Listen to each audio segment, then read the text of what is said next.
right, guys, welcome back to another episode of Canadian Beef Podcast. Today, we are joined by a very, very special guest, Stephane Cazeault, who is a world-renowned trainer and the owner of Kilo Strength Society. Amazing information you put on Instagram and on your website as well. You have online courses, and I'm a huge fan. I know Benoit is as well. Oh my God, bro. You're the god of periodization. Seriously, man. I mean, kudos to you, Stephane.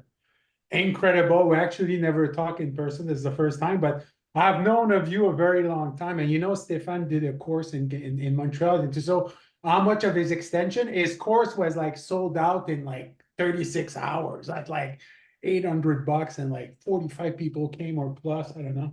Very Incredible. crazy. He has to come in Toronto. We have to figure it out a way with Dorian to make it at Oh, Pure. please. Yes, we can We definitely have make we that have to happen. organize him coming here. He's one. You know, I've been an expert in many fields. You know, I can wear many hats and play therapist, coaching, whatever.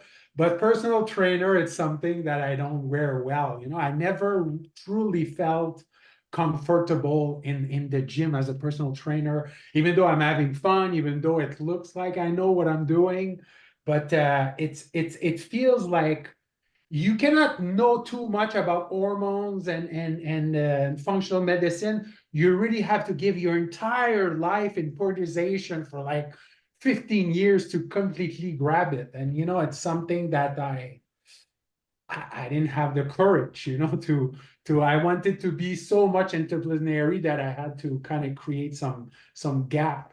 So that's why it's a pleasure to talk to you, Monsieur Cazeault here, because like I said, you know, a personal trainer, the way I see it is you train 6 people 3 times a week at $108 an hour, and you make $100,000. You find 6 people that make 100, 200K, upper middle class, 40-month gentlemen. You train with them for a year basis. They take 10%, 8% of their salary, and you have them, and you have a good life, you know?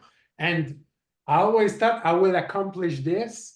Life put me elsewhere in terms of my personal organization, but in some ways it's something that's so demanding. You know, I trained Robin for many years now and then, you know, recreatively, and each time I'm so given that I'm more tired training someone than training myself. You know, there's so much energy, I'm so into it, I'm so like, you know, expending the energy and stuff. And that's why I said I could be perhaps a personal trainer, but I could not do that job 40 hours a week. It will drain me, you know. Even do like 18 people, 18 session a week with with 6 people, that would be very difficult on my behalf. I was curious, how do you handle your personal embodiment in terms of ritualize of energy expenditure and sharing and commitment, and how do you manage have an ecosystem that you're able to work out with you? You know me, if I train 2 person, I'm completely tired. I cannot do it.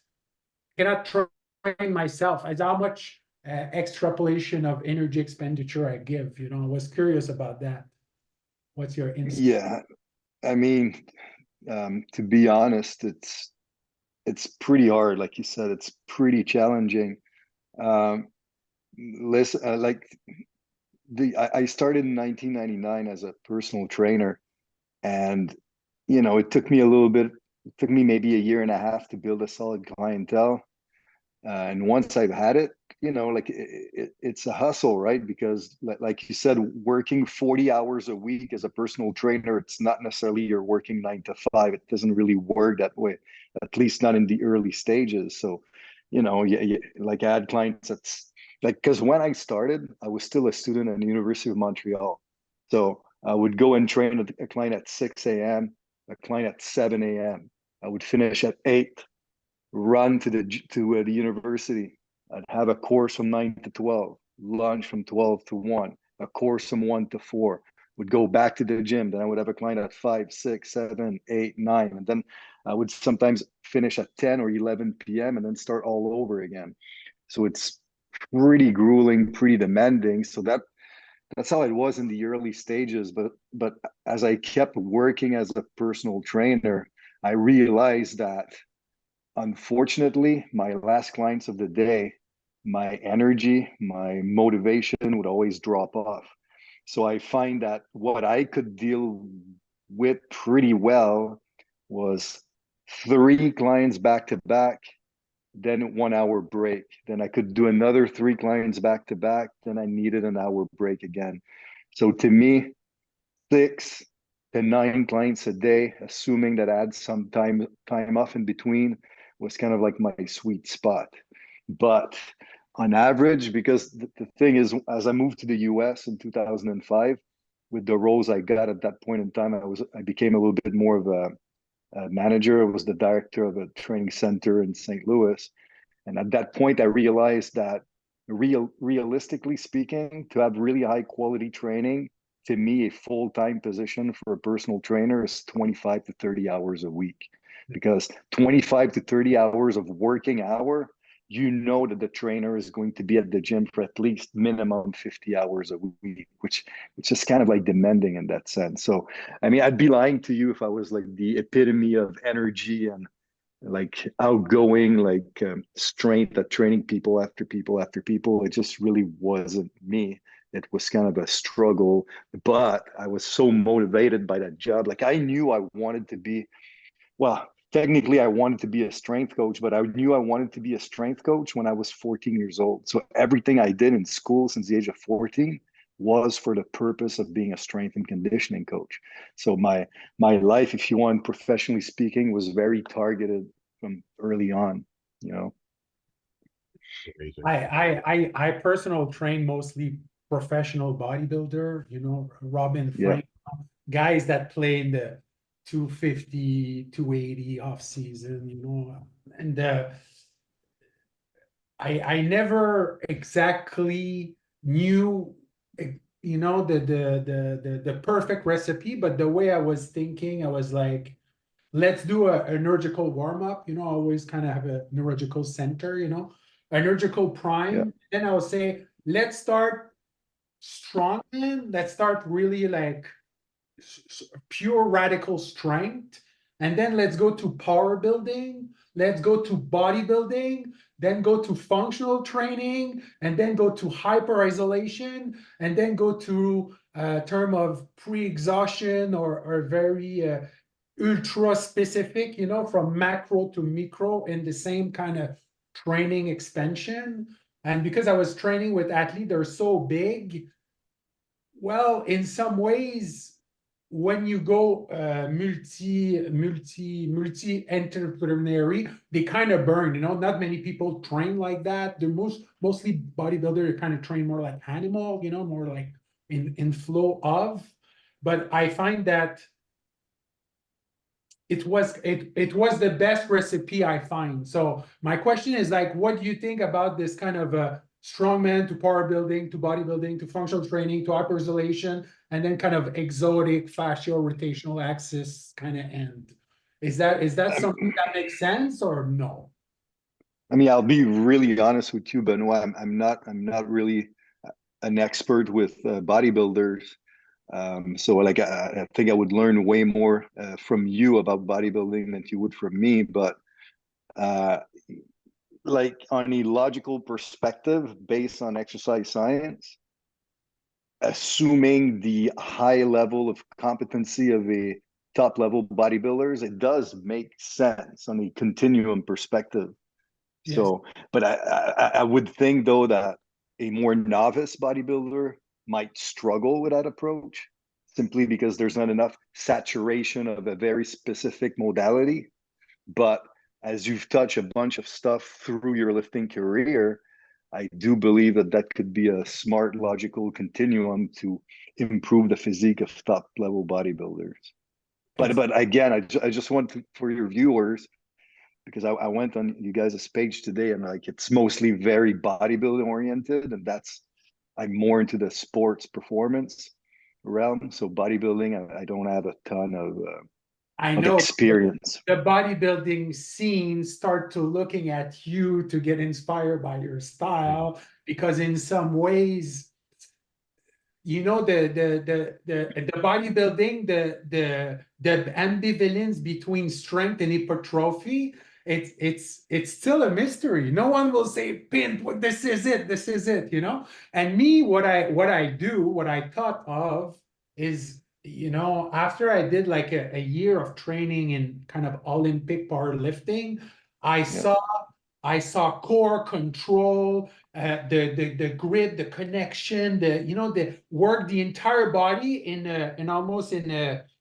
a constricted lung, like almost like an hypoxia type training of the vagosomatic nerve in the lungs. You contract your stomach so hard while pushing that it gives like a notion of an aura of strength. You know, it's almost like it's when you're very strong, there's like a deep core breathing that's almost like painful.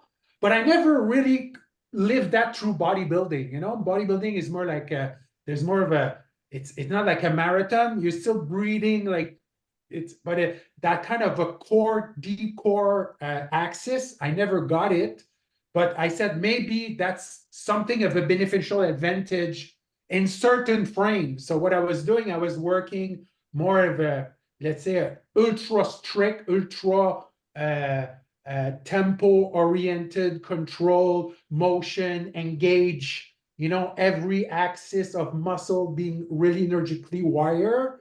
And then I say, go train like a bodybuilder, you know, don't train like that all the time. Do fluctuation of, you know, flow is good, aggressive is flow, explosive is good, but at some time it's good to have both coherence. What do you think of that? What do you think of that kind of periodization?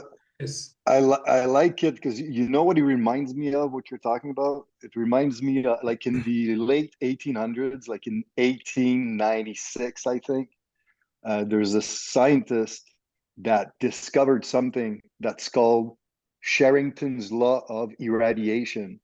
And what he discovered was that if you squeeze and create tension throughout, as much tension as possible inside your body, whatever muscle you're targeting, you'll have a radiation effect, which means you're going to be able to access and strengthen surrounding musculature around the area you're really focusing on. So what you're talking about kind of reminds me of Sherrington's law of irradiation. So there is some merits. Like that was shown in 1896. So like over 100 years ago that was shown, right? So there's obviously something behind that concept when it comes to optimizing the strength response, because if you're able to access more motor units in surrounding areas, you're also improving your ability to recruit more motor units.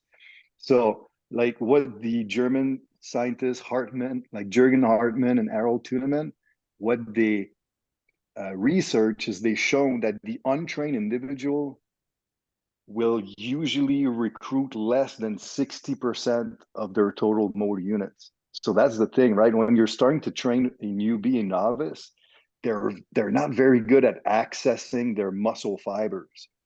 So the more you train with purpose, the better you are at creating tension, the more of these motor units you'll be able to recruit. And over time, you'll be more efficient, you'll be stronger, you'll have more mass potential.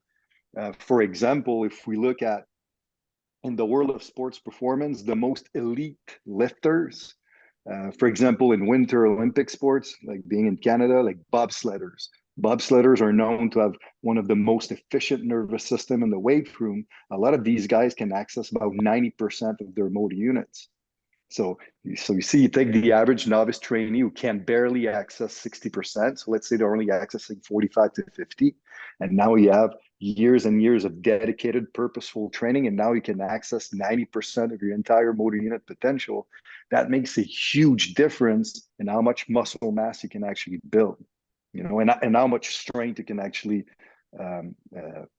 exert on top of it. So to me, it makes a ton of sense. Yeah.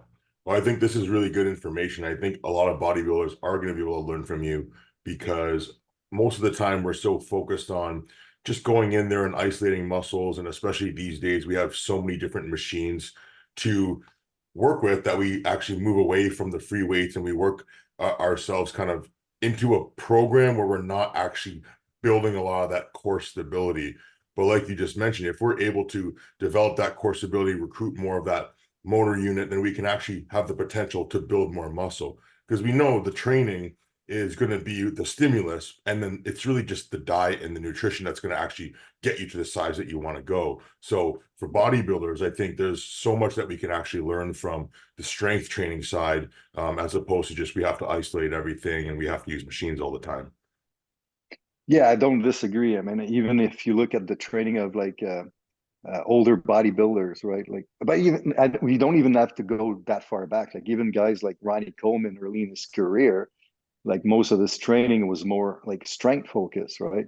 Now, of course, Ronnie, it's not the greatest example based on today, but still, there's something to be said about like in the early stages focusing on strength and neural development. I think that goes a long way, and I think that unfortunately a lot of younger bodybuilders loses that. They want to train like the top pros of today, but not understanding that the reason, like the way they train as a 260-pound bodybuilder is not necessarily the way they were training when they were 20 years old and they were 180 pounds. So, you know, sometimes I think a lot of people like burn bridges that way. But just to get back to like you guys talking about like learning from me for bodybuilding, well, what's kind of a funny story is I do have a hypertrophy course because although I'm focusing more on strength, athletic performance, my first love was bodybuilding. So, but I'm not an expert in the sense I didn't train a bazillion bodybuilders. But what's funny is in 2018, I had a student from Belgium who spent 5 days with me, and I taught him my hypertrophy periodization model.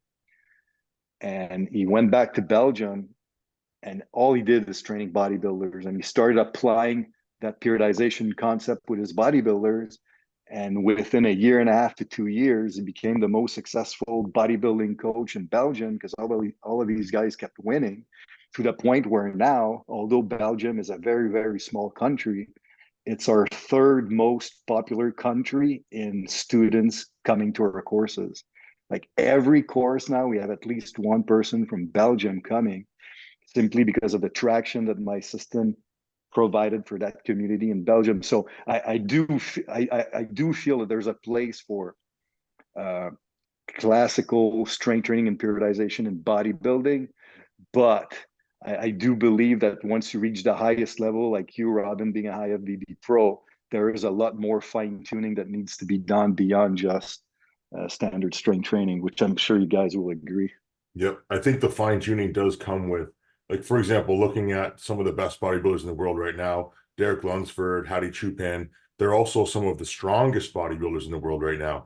And the point that I want to make is being able to go into the gym and be strong consistently over time without getting hurt is the real key to being the most muscular as well.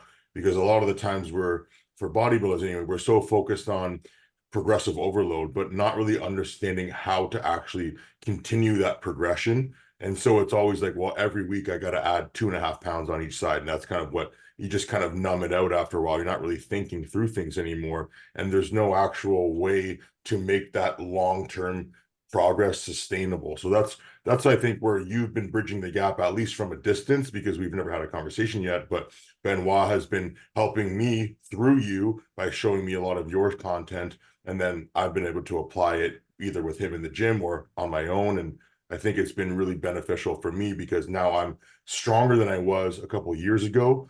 And a couple of years ago, I had more injuries. And even till now, I'm a lot bigger than I was a few years ago. And like I said, stronger and just overall feeling better. But I'm able to get to, I feel like I'm able to get to where I want to go because I have that information, as opposed to before where I felt like, oh, well, there's only one way to do it. Now I feel like with your help, for sure, there's definitely more ways, like you said, with this hypertrophy principle program that you've put out there. I mean, I don't know it off by hand. I want to look into it for sure.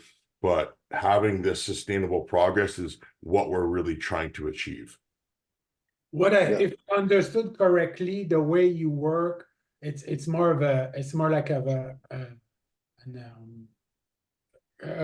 like almost like a computerized statistic of time and algorithm. And in some ways, if you look at micro detail in range of motion and time and stuff, even a 0.5 weight, because of time fluctuation and repetition, etc., there's always ways to trick the body for incremental practice into, let's say, the statistical analysis of progression is easier than thought, because there's multi ways to look at it than just right at the gym sheets. You can have techniques that helps elongate performance. That makes sense? Yeah, that's kind of what my point was, yeah, Benoit, because again, like with bodybuilders, like everybody brings their logbook and it's okay, I got to add 5 pounds to the bar, but I'm always being able to find ways to cheat that rep or speed up reps, and there's a million different variables where I can move more weight but not necessarily recruit more muscle tissue.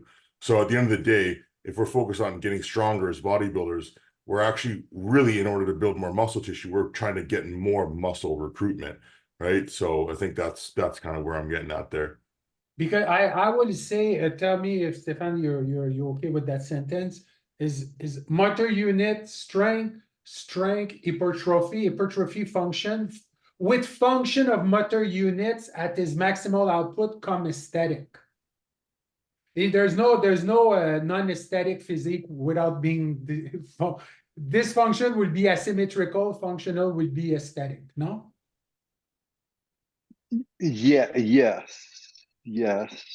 But like, if I understand your question correctly, the only tricky part sometimes though about the aesthetic component is the strength or the function of a movement pattern depending on your anatomy, and the lever arms and your biomechanics can make it so that you can develop and build more strength and build more neural output, but maybe your anatomy does not allow, let's say, for the same delt size development than that exact same exercise would for another bodybuilder built a little differently. So in the aesthetic perspective, these two bodybuilders might need different exercise selection or fine tuning beyond the strength movement, simply because of their anatomy and biomechanics exerting strength.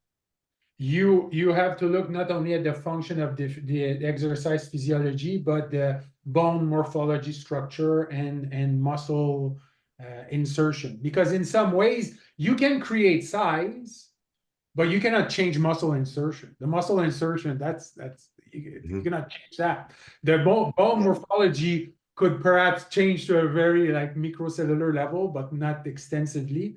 So and a big part of aesthetic too is movement and the way we move. So that's going to start with how we breathe. Obviously, our number one most functional movement is how we breathe, and then also walking.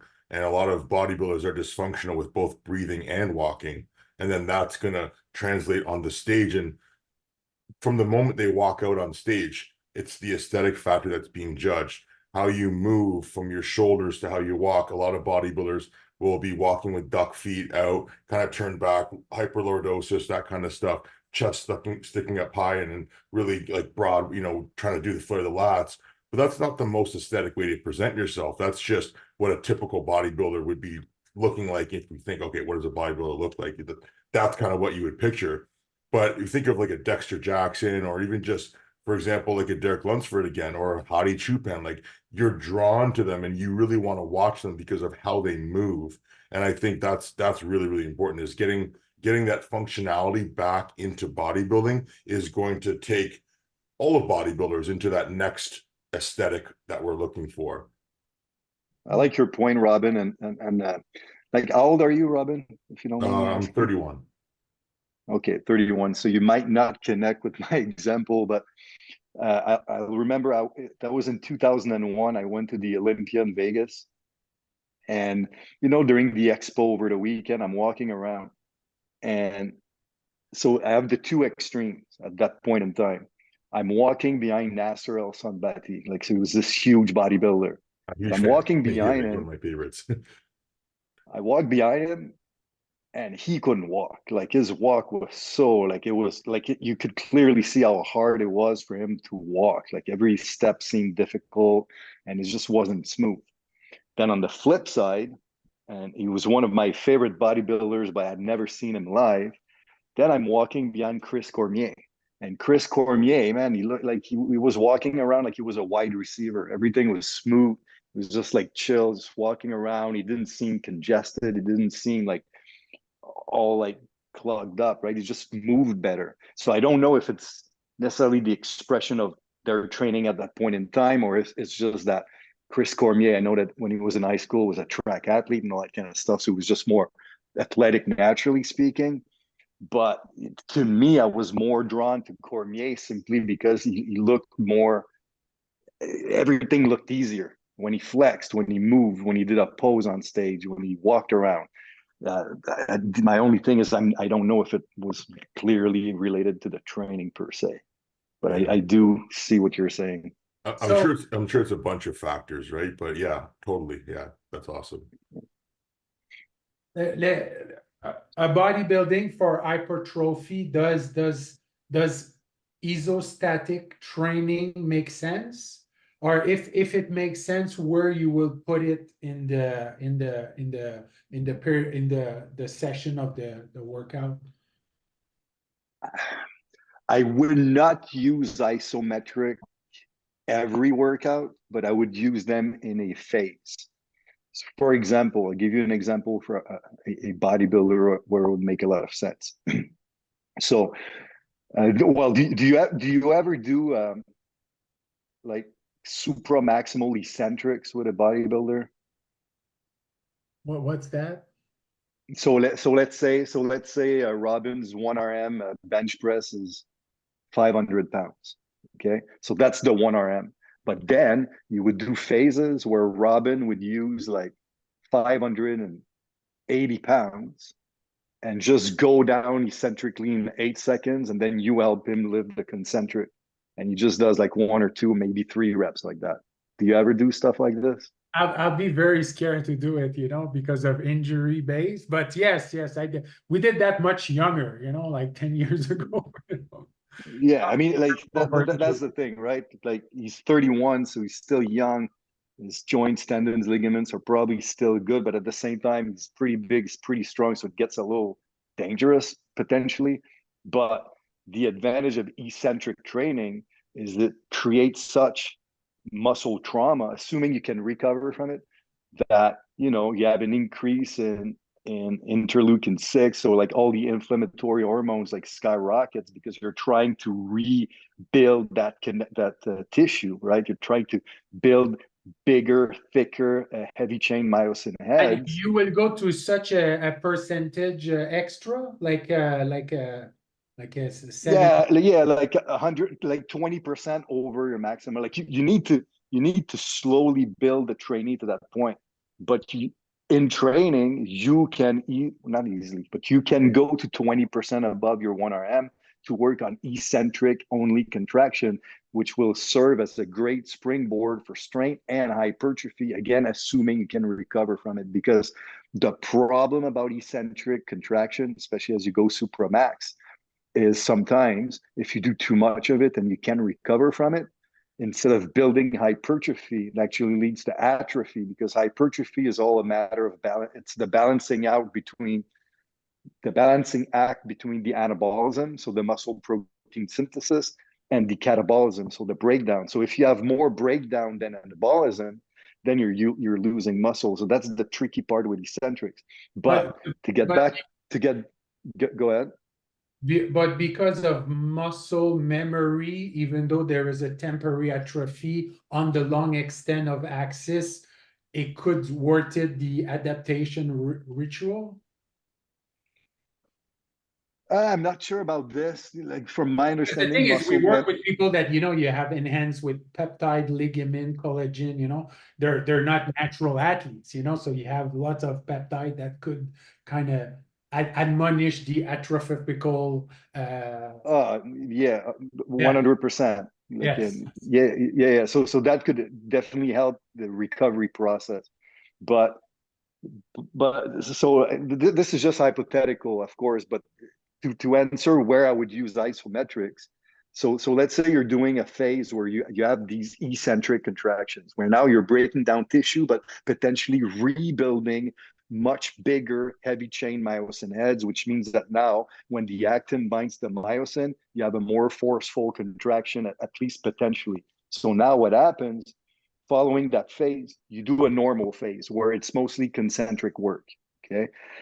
After that phase, so the second phase after your eccentric, now it would be a good time to use overcoming isometrics, where, for example, let's say you're doing bench again.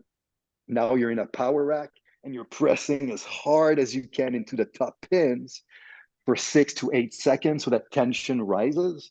So that's called the overcoming isometric. And what that does, which is really, really interesting, is it helps innervate that newfound hypertrophy that you've built with that eccentric phase. Because isometric, especially overcoming isometric contractions, allows you to tap into 10 to 15% more motor units than concentric contractions. So now, because you can access more motor units, you can now go and use these newly built myosin head to now generate more force, to now gain more potential hypertrophy from standard training or from supersets or trisets or any type of extended sets you're going to do in the future. So it does have its advantage for bodybuilders, but to me, it's a very targeted, like, it has its time and place. Like, if you were to do it every session, I think you'd get to a point where you have a point of diminishing return and you would lose some of that potential or affinity that those isometric contractions can create, at least to that extent. Well, I've been in the industry for 20 years and I rarely seen people do that, So I hope that's inspired bodybuilders to not injure themselves, but to play with fire, to play with the maximum recruitment for sure. Yeah. Well, but it's just that. Go ahead. Sorry, I was just gonna say one thing that we do in the gym is, let's say you have a training partner and for a bicep curl or something like that, we pick a weight, say it's 50 pounds, and you curl the weight up, and then you're gonna have your partner push down on the weight, effectively making it say 80 or 100 pounds, and you're gonna fight against that. Would that give you the same effect? And maybe would it be a little bit safer to do that on a machine, for example? Yeah, it would be 100% safer. It would not be the same effect in the sense that you don't exactly have the same level of motor unit that are being activated, but it would be very similar, simply because you're doing these eccentric contractions once you've reached concentric failure, which means that in a way, at this point in time, your eccentric contractions are maximal simply because concentrically you're tired. It would be similar, but it would definitely be much safer. It's just that because my experience really is more with lifters who are on nothing, basically. They're supplements and nutrition, and the only thing with them is sometimes you need to be pretty clever at finding ways to create a situation where you're going to be able to go tap into satellite cells to generate more hypertrophy. Because the problem with these guys is the anabolic window, the muscle protein synthesis cascade is not switched on 24/7. So at once a certain point in time, the only way they're really going to keep on growing is by accessing satellite cells. But satellite cells, the only way you can really access them efficiently is through higher levels of muscle damage. And you can get muscle damage through eccentric contractions and or a ton of muscle damage through extreme volumes. So that's why my hypertrophy system basically undulates between periods where I'm switching the pendulum more to creating metabolic stress, so I can create some type of satellite cell activation component. And then once you reach a certain point where to keep on going would affect the recovery curve too much, then you swing the pendulum more to high loads and intensity. And now you're going to go and recruit higher threshold unit. You might start working on eccentric contractions and on, because I tell you what, and it's dangerous as hell, I'm not gonna lie. But for example, if you're doing a functional isometric with overcoming isometric on an incline press, and let's say you're doing that pause in the bottom position. So think about this, right? So you're on the incline bench. So in the bottom of your bench press, the pec is highly stretched, right? So now what I'm saying is from that bottom position, go up just like 3 inches. And now from this position, push as hard as you can in that pin for 6 to 8 seconds. Now, can you imagine the stress being caused, the fibers being in that lengthened position? But now I'm asking you to go beyond your 1RM in a sense, because you're pushing against an immovable object for 6 to 8 seconds, you'll be able to start and tapping into an amount of force that's beyond the weight that you would have been using for 6 reps, for example. So you're creating a lot of trauma to the fibers. You're creating a potential for much greater hypertrophy. And because there's so much damage, you're going to have no choice but to go and fuse the nucleus of a satellite cell to rebuild the damaged heavy chain myosin head. And so that's one way with the natural trainees, once they hit a plateau after, let's say, 1.5 to 2 years of training, to keep going further in the hypertrophy component, because you need to get, quote unquote, that shock to the system to keep on growing. Yeah. I feel like going in the gym now, train someone, try it. Will you try that in competition, Robin, or you think it's more? No, you will try in a half season, more bulkier type, where you will feel comfortable to experiment with that. I mean, as long as we can set it up properly, you know, if we can figure out a way to set this up where it's safe, then I'm ready to do it. You know. Yeah. Yeah. I don't know. For me, it's just and stuff, but I would try all season first, see how that goes, you know. Like one thing that like you could do, for example, that's pretty safe is, again, like you have a training partner, so I can lower that bar and then you push against that bar and I have to overcome you pushing against it and then finish that rep and do it that way. You know, that would also be a way to really get over through that nervous system as well, to recruit more muscle units. Yeah. Yes, and your training partner can kind of mitigate how much he's pushing, so you can kind of have a more progressive output if you want, you know. Yeah, kind of like having more of a like a conversation, like, because you need to have someone like you have a trainer, someone who's there with you to make sure that you're safe. I think that's going to be the most important part of it, right? Yeah, and listen, like, because again, I have zero experience using these with guys of your level, but I would say if you are to try stuff like that, make sure that you have a decent amount of preparatory period. So meaning like the early stages of your off season, you spend some time training purposely into full range, and you've built joint resiliency so that your tendons and ligaments have some connective tissue built up. Because if you're really strong and you haven't spent any type of time creating some type of resiliency in that joint, and you start doing these things in the lengthened position, it's gonna snap. So that's, you know, you just have to be really careful. Yeah, but I do think there is a lot of benefit for being able to get a bodybuilder to train in these different ranges and build up intensity in those different ranges, even if you're not using super maximal loads yet, but being able to train in that stretch position and exert force from there is also going to help them to build up that joint resilience, like you're saying, and build up that tendon resilience as well. Also having that nervous system to be able to not only just lower the bar all the way, but then be able to recruit maximally the chest, the pecs, the fibers from that all the way through that movement. And I also really like the point about having the undulating progressive scheme versus just a linear progression scheme, because it never really works out in real life. It sounds great on paper. It's like, okay, you know, if I add 5 pounds on my bench press and, you know, I do that for the whole year, then boom, by the end of the year, 52 weeks, if I do it every week, oh, wow, now I've added 250 pounds on my bench press. But that's not going to work in a linear progression. Can you kind of explain how you would go through a little bit more in depth with the undulating progression?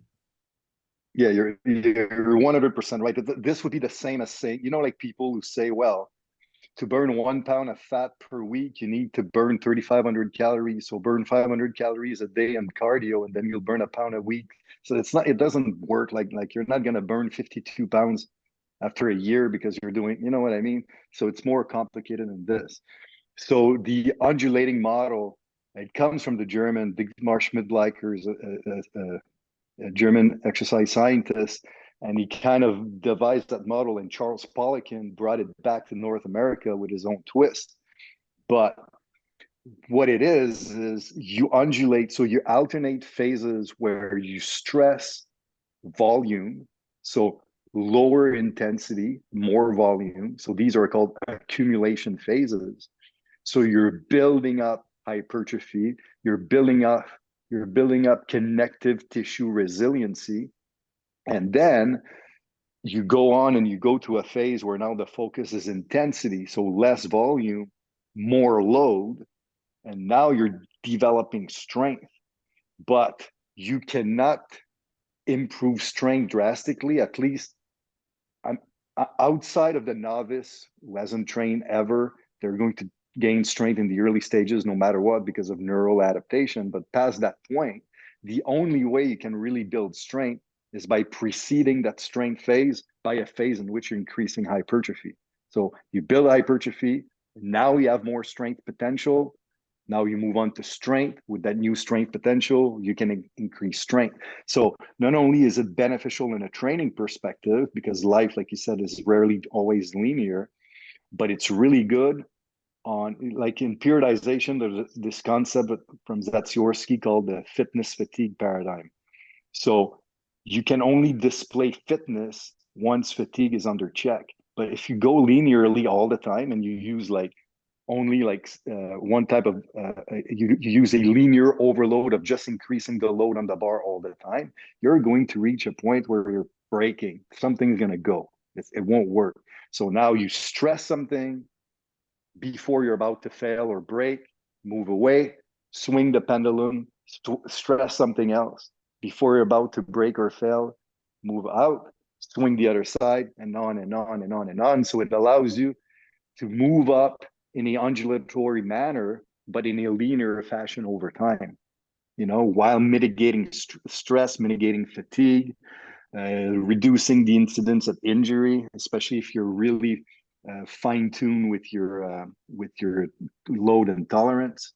So that, to me, like, I've played around with, name the periodization model, I've tried it, and this to me is the one that I've used now for the longest time because it always works, at least for me. Yeah, so there's different variables that we can play with in order to make that happen, right? We can do obviously rep ranges, typical bodybuilder, 8 to 12, and you shouldn't do, 4 to 6. It's too heavy and you're risking injury. But I think it's actually beneficial, like you're saying, to do that once in a while, through a progressive scheme like this, or going up to, hey, you go up to 30, 40, 50 reps, and then you're going to get more of a metabolic demand from that. You can also change things up. I know you're a big fan of using different tempos, whether you're doing more explosive, because then you're really having to really drive that force, or doing slower tempos where then you're getting more of that time under tension, or really focusing more on the negative, or being able to control the lengthen versus the shortened position, and also rest times. And there's so many different ways that I think guys just get caught up, like you were saying, with like more weight on the bar. But there's a lot of different ways to actually create that stimulus for growth. Yeah, and it makes the training more interesting and more sustainable in the long run because, like you said, yes, there are way more parameters than just the load on the bar. So, like like you said, the rest period, the tempo, eccentric contractions, isometric contractions, super slow technique, extended sets. So there's so much you can play that will affect, because in essence, you can affect volume with total reps. You can affect volume with time under tension. So for example, you could do 8 reps in 8 seconds or 8 reps in 64 seconds. They're both 8 reps, but they're both going to give you a completely different outcome.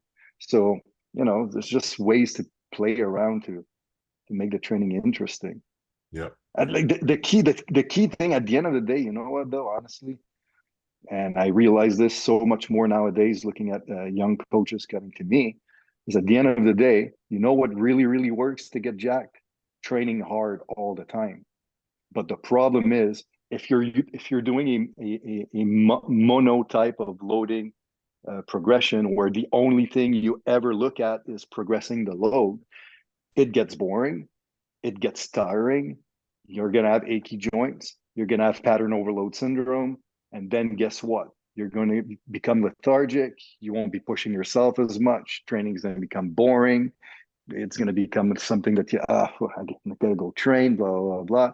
So guess what? Now your outcome of hypertrophy won't be as good. But if you keep it interesting and switch it up, even if sometimes the periodization is not optimal, if it motivates you to train hard, you're going to have a better outcome. Yeah. What do you Being think able to train hard forever is essentially the goal. You could train hard for 100 days and now you can't train hard anymore because you've run into a plateau or you've run into an injury or you're, regressing. But if you can train hard 365 days a year over 10 years, now you've got, a pro bodybuilder physique, essentially. That's the way I look at it. Yeah, 100%. And for example, so let's say you've been squatting your ass off, and then you start to get, your knees are getting achy, right? Because now you're squatting 500 for reps. Well, so let's say you still want to squat, but you're like, man, I gotta ease back a little bit because I'm breaking my knees. Well, you could squat, but you could go down in 5 seconds, go up in 5 seconds. So now it's so much harder because you're not generating any type of momentum. The intramuscular tension rises and increases, and you got to be really purposeful. You're creating a lot of tension, but it makes the workout much harder. And now you cannot use 500 anymore. You can only use 315 to do the exact same amount of reps because the time under tension is so slow. But guess what? At the end, you're still white. You still work your ass off. Like it was still a battle and a fight to finish that last rep. But you use an intensifier, which is the super slow technique, to make that squat hard. But now you didn't stress your knees because you deloaded the weight. But the outcome was still a hard training session. So the hypertrophy response will still happen.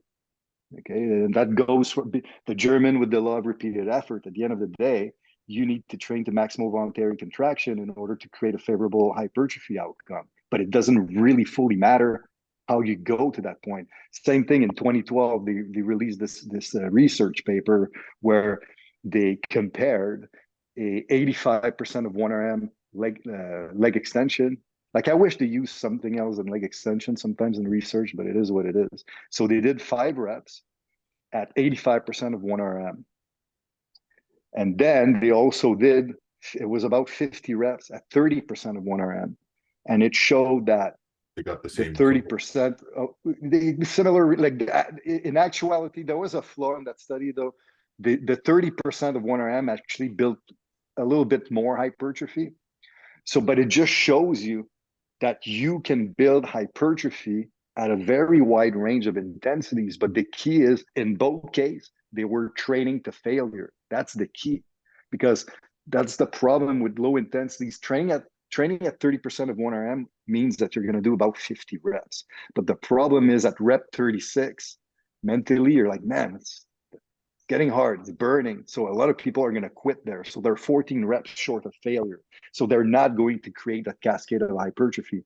But if you have the mental motivation to go through it and train to failure, you're still going to have hypertrophy. Now, the reason why I said that study had a flaw in it was simply because they did not account for volume. But in both situations, they were doing leg extension 3 times a week. And I think it was 9 weeks, the length of the study. So 3 times a week. And they were all doing 5 sets. But think about it. You're doing 5 sets of 50. So that's 5 sets of 50. So that's 250 reps 3 times a week. So that's 750 reps. And the other group was doing 5 by 5, 3 times a week. So that's 25 reps times 3. So that's 75 reps.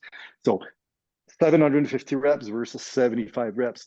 Of course, the 30% is going to have more hypertrophy results because the volume discrepancy is so huge, but the point of the study was still made that you can still build mass at 30% of 1RM.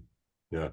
And there is often a debate over whether you want to use maximum intensity or weight versus do you want to go for getting in maximum volume to build a muscle. And so I think that's a good point, is that you can get there either way. And probably, like we're making the point here, is that the best way is to actually get there by doing both over a period of time.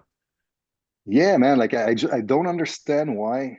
See, you know what's annoying about the industry sometimes, and I know it's the same thing with bodybuilding. Like I've been around for so long now that you see the pendulum swing. Yeah, You know, everybody's like it, so focused on this or that. Are you in camp A or camp B? And what about the merging of everything? I mean, that's one of the reasons why we wanted to get you on here and talk, is because bodybuilders are like, oh, we look at the power lifters like, oh, they're in their own world and there's nothing to learn from them. And the CrossFit athletes, and they're crazy and whatever. But we can learn from all of the other athletes in strength training, because that's where we're going to get the most of our benefit at this point, especially at this level where we've been doing the same thing for the most part for years and years. Now, how are we going to get to that next level and get that extra 1% of performance? It's through doing what we haven't yet been doing. So I think that's, no, exactly. yeah. So it's good to do a bunch of different things, like because right now in our little world of strength training, there's a big push at bringing back the heavy duty Mike Menzer heyday of the 80s. Like, and now they're acting like that's a new thing. I'm like, what do you mean that's a new thing? Arthur Jones in the 70s, and that used to be a thing. It went away. Now it's back. But now that clan thinks that that's the only way. You do one set to all out full blown failure until your joints are going to rip apart, and that's how you build muscle. Okay, but why can't you also do volume? Because what about nutrient partitioning? What about doing a giant set once in a while and get out of breath and get a crazy pump, and being able to shuttle way more glucose inside the cell to force feed some adaptation and increase mitochondrial function and increase the amount of capillaries that get into the muscle fiber, the muscle cell? Why not? Well, why can't you do that? And at the same time, at least you're de-stressing the joint from the heavy pounding. You're creating a different stimulus that's very helpful for the purpose of hypertrophy. And then once you've done a certain amount of time doing that, then no big deal. Go back to your pounding and heavy weights and all that stuff. But there's nothing wrong with doing both. In my opinion, that's how you reach the better physique, And it's funny too, because a lot of people, they portray Mike Menzer as like the low volume, high intensity guy, which I guess for the most part he was. But I think that was also part of his gimmick and part of his shtick and kind of how he sold his programs, because he said, in interviews that I'm not necessarily so focused on having everybody do the lowest volume possible. I'm focused on trying to find the right volume, the ideal amount for each individual. And so that's going to widely vary. Like in a bell curve, there's going to be some individuals, like some of the ones that he trained, that he talked about, oh, we did one workout a week and this, 3 sets a week, whatever total, and this guy gained 30 pounds. Well, that's on one end, versus then there's another end where there's going to be someone that requires 30 sets or 40 sets in order to get to where they want to go. And then again, with the bell curve, most of us are going to kind of fall somewhere in the middle. And that's where we have to use our own brains to figure out, well, again, okay, Mike Menzer was actually trying to teach us that we need to be able to figure out what's the right volume, what is the right amount to do, and doing more than that isn't going to benefit us. Doing less than that also isn't going to benefit us. So that's kind of, it's interesting for sure. Gotta go soon, but I have a question before Yeah. I go. In terms of exotic strongman, what do you think would be the most interesting for bodybuilding? Is it prowler, heavy prowler push, or maybe reverse prowler pull, or a walking lunge with lots of like 400 pounds walking lunge, a little bit like strongman? Is you think the prowler and the walking lunge are substantial, gravitational, challenging, essential strength, essential? Are they essential or? I mean, there's multiple movements I like with strongmen, but two that I really like that I think can benefit bodybuilders indirectly would be heavy farmer's walk, because I just think that one limiting factor I see sometimes with bodybuilders is they don't have the same level of grip strength as some of those strength athletes have. And in my opinion, the more grip strength you can build, the higher the outcome you're going to get on building up your bis and tris, building up your chest and back. So I think that it's one of those things that indirectly it might benefit your bodybuilding endeavor simply because you're increasing grip strength and you're increasing neural drive potential. Now, another one that I like, and now we're basically coming back to the beginning when we're talking about moving. I really like loaded sled drag, but doing the bear crawl. So let's say tonight, let's say Robin, go to the gym, put the harness on, attach a heavy sled, and then start bear crawling for 20 to 30 meters.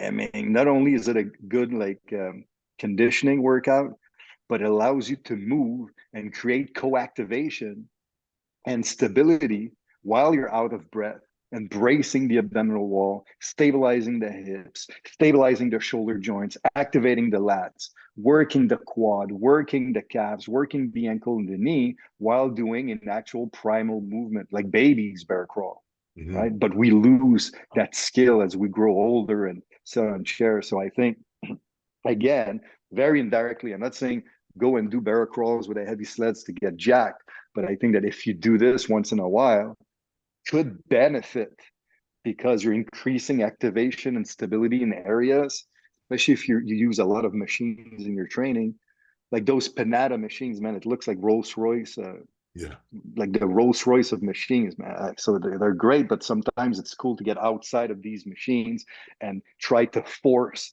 some activation and stabilizer. So I think something like that could be a cool thing to do as a finisher or in a conditioning day where you just want to change things up, you know, in the off season. And these are, crawling is neurodevelopmental reflex, so BDNF, brain, synaptic signaling, peripheral limb coordination. So it's both cerebellum and frontal cortex for it's like reflective, it's like reptile movements. It's I never thought of it. It makes so sense. Yeah. Well, okay, you gotta go. Yeah, I gotta go. Thank you, man, Stephane. It's learnkilo.com. Every bodybuilder should go. Every bodybuilder should go. This is a must. Your Instagram is so giving. Your podcast always giving. You're very generous. You're not a keeper, and I thank you for that. Thank you for evolve even industry that maybe you don't know, but we know of you. So we're very grateful. And I wish you all the best. I don't know if you're LA or in California now. I can't remember if you went from. We're in Miami area. Yeah. Fort Lauderdale. Yeah, I was curious because is it because of COVID or the political run that you went from California? It's not about the politics, but the COVID was an element. But we decided to shift more to education. The rent was extremely high in LA. A little cheaper here. We got closer to our base because our base is mostly East Coast, US, Canada, and Europe. So it made more sense to be in Florida. So yeah, I mean, we love it here, but very patriotic. That's good. That's for sure. Thank you, my friend. Thank you. Thank you for having me. Thank you. Yeah, absolutely. Stephane, if you don't mind, just for 5 minutes, I just got a couple of questions that we could probably run through real quick. Yes, sir. Awesome. I really appreciate that. The one is there an optimal training split in your opinion for hypertrophy? No, I don't think there's an optimal training split, but I will admit that I tend to start with always the same, and then I assess what the response was. So what I really like, it's basically a slight modification from what I learned from Charles Poliquin, where the first day is arms and shoulders. The second day is lower body. The third day is off. The fourth day is chest and back. The fifth day is off, and then you repeat. So now you're splitting the body a little bit more, because in strength, we usually tend to do upper lower. Yeah. But by doing that split, it allows you to drive a little bit more volume per body part. and then you have 5 days to recover these specific motor units that you've trained. So 5 days later, you can retrain them, and hopefully you'll have a better training response. And so I tend to use this one because what I like about it is you have a good agonist antagonist balance. You know, you're doing chest and back, biceps and tris, quads and hamstrings. So it's very well balanced. And the once every 5 day frequency tends to be the sweet spot on the recovery perspective for most. But then with bigger, stronger guys, I find that split doesn't work as well. So what I do instead is I'll do like chest and arms, lower body, and then back and shoulders together. So you basically pair a bigger upper body muscle with a smaller upper body muscle. So because of the higher amount of strength and the higher amount of stress that it gives to the body, it allows to mitigate it a little bit better to favor recovery. So, yeah. But again, it's once every 5 days. And then as the client gets closer to the competitive period, and they're cutting their calories, then I prefer an even more split routine where I'll do chest on Monday, back on Tuesday, quads on Wednesday, arms and shoulders on Thursday, and hamstring on Friday. Because at that point in time, I feel that you're going to need the 7 days to recover these motor units because caloric intake is lower, recovery is impeded. So I like that split more, but only for that specific situation. That's awesome. But so that could be like a full off-season progression, you know, when you're really loaded up, maybe at the beginning of your off-season, you got lots of calories, do that beginning one, the arms, shoulders, legs off, chest and back off, doing that every 5 days because you're recovering really well, and then maybe progressing into like the mid-phase season or like a down phase, you could go for that second split with the chest, arms, the lower body, then the back and shoulders, getting a little bit more recovery in between, and then getting closer to like a competition prep, kind of where I am now, like 2-3 weeks out from a show, going into like more of that traditional 5-day split, like you said. I think that is really brilliant. That's awesome. I just wrote that down because I'm probably gonna use that myself. It's awesome. And then for your smaller viewers, like the novice to intermediate bodybuilders, I would also add in a upper one, lower one, upper two, lower two split during the off season in situations where you're like with that undulating periodization where you're targeting more strength. So whenever you're targeting strength, add a little bit less volume per session, but more frequency. So that's why like you're repeating your prime mover twice a week. So that's going to favor the strength response a little bit more. But because there's less volume per session, you're not digging the recovery curve as deep. So I think for guys your size, I wouldn't necessarily do that. But for the smaller ones that are still looking to build, I would throw that into the mix. Yeah, it makes a lot of sense because if you want to learn how to squat, I mean, you got to squat more frequently. You're not going to be learning how to squat very well if you're only doing it once a week. So doing it more than once a week is going to get you there faster, right? Exactly. Okay, let's get, maybe if you got time, we'll do one more. What, in your opinion, for full range of motion versus partial range of motion, which one has, I mean, let me rephrase that. Which one is more beneficial to do more of the time, full range of motion or partial range of motion, and why?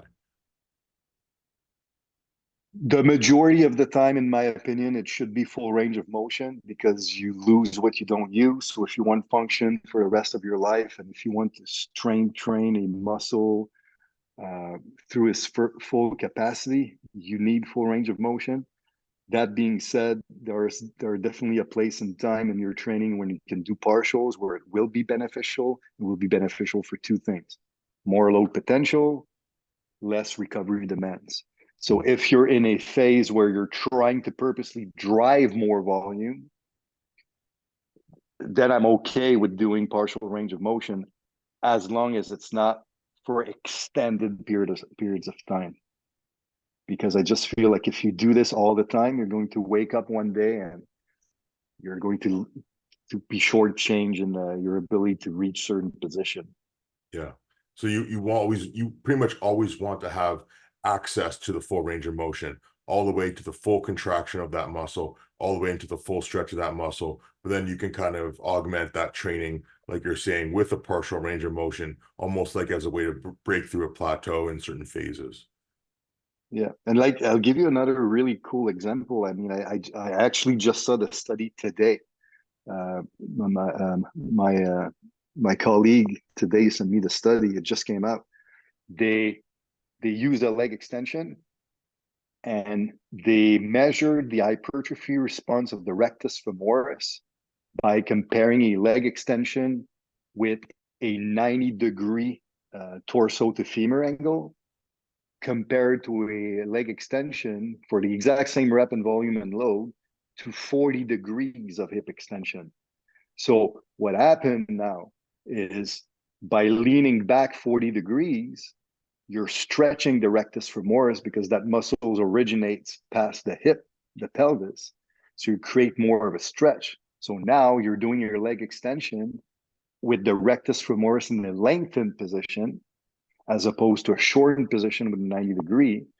And over the course of the study, the rectus femoris with the 90-degree leg extension increased in size by 4.3%, whereas the rectus femoris with the 40-degree, with a more pre-stretch, increased by 14.8%. That's significant. That's like almost 4 times more hypertrophy gain over that time frame, simply because you train that rectus femoris through a lengthened position. So there are more and more research coming out showing some of the advantages to train in a lengthened position. So to get to that full range of motion, to get a stretch, you know. So it's same thing, right? You want to build the long head of the bicep. Well, you're going to have more benefit in doing an incline curl than you would doing a spider curl, because you're pre-stretching the long head of the bicep. So you're creating more of that damage.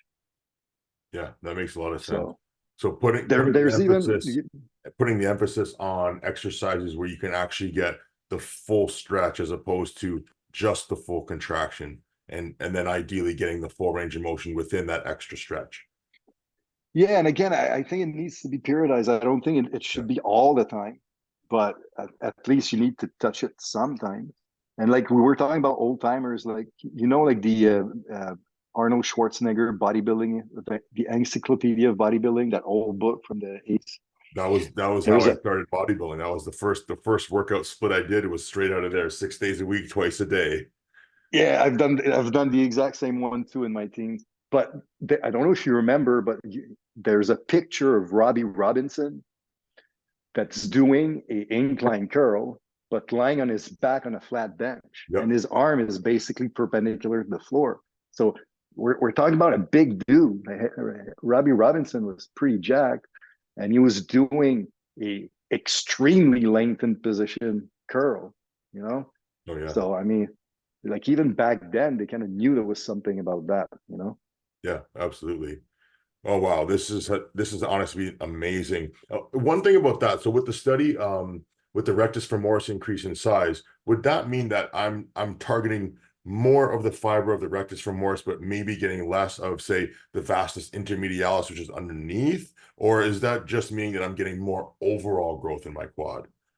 No, it was the same. Like here's the thing, that all the other 3 muscles of the quad grew as much in both situations, but the rectus femoris, because it was the only one that crossed the pelvis, grew more, because the other 3 muscles are not even they're attached to the femur, so they're not so it doesn't matter.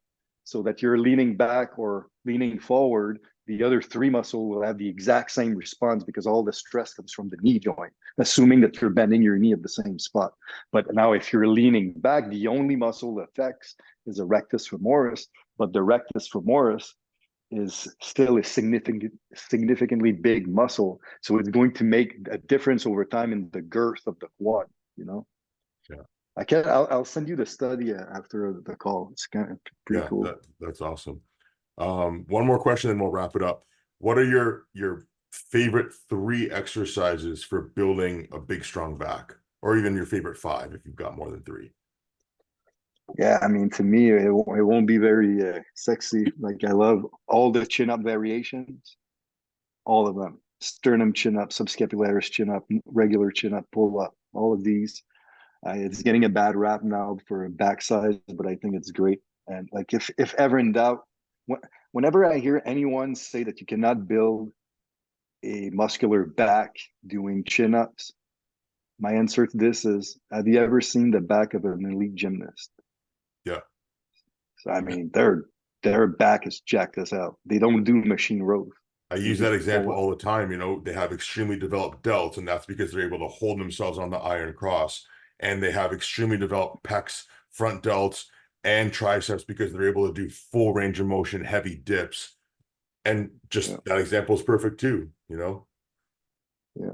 So I like that. I also like dumbbell rows, especially the way, like 2 years ago, you shared that exercise where I'm leaning on a 35-degree inclined bench and putting Oh my yeah. forehead on my forearm. That increases neural activation because you're activating the neck.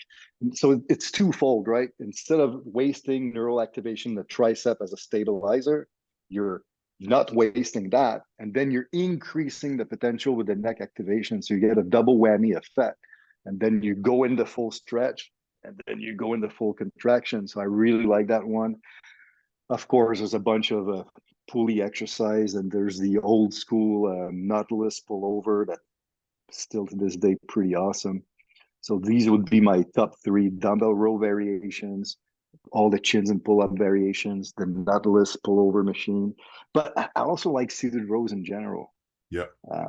And me, because I have this strength and performance bias, I like to do rows with as many different hand position. Although I understand that the hand position with rows only affect bicep recruitment. I get that, but I like to switch hand position and grip width to try to target as much different motor units and musculature in the upper back as I can. Yeah. So that to me is the variation is key for me with the upper back. That's awesome. Yeah, and I think that's a great point to drive home there. Just getting like I've said before with my clients is like rotating the tires on things, because otherwise you're just getting into the same movement pattern, the same neurological pattern over and over and over again. And there's huge benefit, like we've been talking about, to be able to change things up. So wow, I'm And so grateful that we were able to do this. I just want to say thank you so much for your time. I don't want to hold you any longer, but but we'll have to it chat again soon in the future, because this was really, really awesome. no, that was awesome, Robin. Thank you for having me, and let me know if you're ever interested in doing another call. Absolutely, I will. And as far as your website goes and all your courses, I'm going to make sure I put the links down below. I highly recommend to go check those out. I know I'm going to go check out that hypertrophy course myself. As I'm a trainer and a coach, I want to get more information all the time so I can help my clients, service my clients better. And of course, so I can continue to learn and grow myself. So thank you so much, Stephane, and I hope you have a wonderful evening, and we'll stay in touch for sure. Thank you. Have a good All right, evening. thank you so much.